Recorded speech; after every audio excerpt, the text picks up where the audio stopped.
A common argument among Star Trek fans is that of whether the Intrepid class is a science vessel or a military vessel. Quite honestly, there's evidence and dialogue that supports both propositions. The truth is that the Intrepid class was whatever it needed to be for the episode. Surely, if Discovery is known for not caring about continuity, it certainly took some of its cues from Voyager. Now, I know it seems odd to start a breakdown of the Nova-class starship with taking swipes at Discovery and Voyager, but honestly, I think that in order to understand the Nova-class vessel, you have to juxtapose it against the Intrepid-class ship. The Intrepid-class starship, if it truly is a science vessel, is one with teeth. It's meant to double as a defensive ship of the line. The Nova, in comparison, was perhaps the Oberth of its time, except in Oberth, that was effective.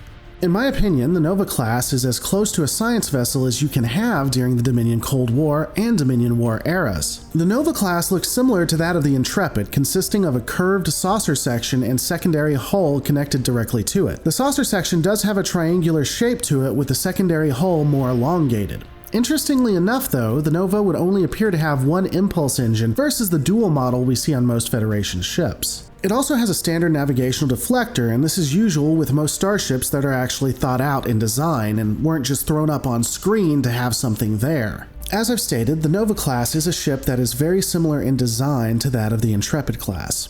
The bridge, like most Federation vessels, is located on Deck 1. The command and executive officers' chairs are set in the middle with a console separating them. This console feeds informational data and also gives the ability for the CO or XO to directly input commands for the ship. The placement of these chairs also gives the captain a near 360-degree view of the bridge. Arguably, the station directly in front of the captain's chair is navigation as well as operations. In front of that console is the view screen attached to the bulkhead. Unlike the Intrepid-class vessel, there is no designated station for tactical or really any other specific department. The different departments would be switched at whatever console they needed to be. They weren't given a specific station. Also, the Nova class isn't a warship, so why would you need a dedicated tactical console? I mean, you'd really only need that on a ship you're taking into battle. Just saying. Entryways are located on the bridge from the port and starboard side, leading to turbo lifts. The Nova class has 2 shuttle bays that are located behind main sickbay. Additionally, a feature unique to the Nova class is an auxiliary craft known as the Wave Rider. Wave Riders are directly docked to the hull of the ship and are generally meant for atmospheric away missions. Unfortunately, there's not a lot of other information we have on these vessels, but it would be very cool if they came out with them. The cargo bays of the ship would be near the shuttle bays and encompassed a lot of decks 2 and 3, which makes sense if you needed to bring things onto or off the ships from a shuttle. The Nova class sports a wide range of science labs and bays, though interestingly, like a lot of the rest of the ship, it looks and feels very much like an Intrepid class. There is only one sickbay, again similar to that of the Intrepid, of which it would also have an emergency medical hologram.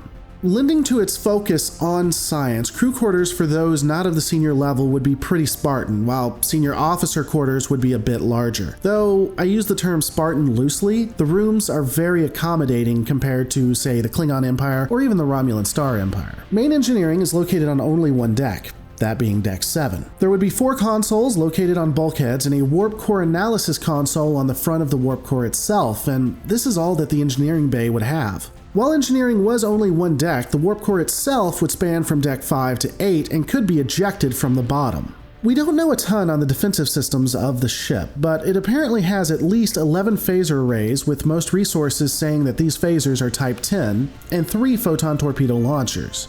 According to Memory Alpha, there are 8 arrays on the saucer section and 3 on the secondary hull, with 2 forward-facing photon torpedo launchers at the bow of the saucer opposite of the secondary deflector, and 1 aft-facing launcher. We see an alternate universe variant of the Nova class named the USS Rhode Island. Many resources state that this was perhaps a more powerful variant of the Nova class, as we see it go against 2 Negvar ships. However, I remain a bit skeptical. We see it attacking 2 Negvar ships, true, but we don't know if any damage is done, and the ship was just buying time so Insaneway could rewrite all of history, ensuring that the crew of Voyager would not have their happy endings, and also ensuring that an untold amount of children and bloodlines would never exist. So it's possible that it was able to stand up against 2 Negvars, but it's more than likely it was just being a distraction. And of course, Janeway sacrificing Harry Kim so that her ideals were met is nothing new to Voyager, so I more lean this way. For those who want to be on Jeopardy, the Nova class shows up 3 times in Voyager and 3 times in Enterprise. Ultimately, the Nova class is a ship that is quite clearly a science vessel. Unlike the Intrepid and Galaxy, it doesn't try to be anything that it's not, and for that, I think it's probably closer to Gene's vision than most other ships. But those are my thoughts. What are yours?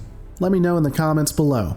Don't forget to rate, comment, and subscribe, and I'll see you on the next Lore Reloaded.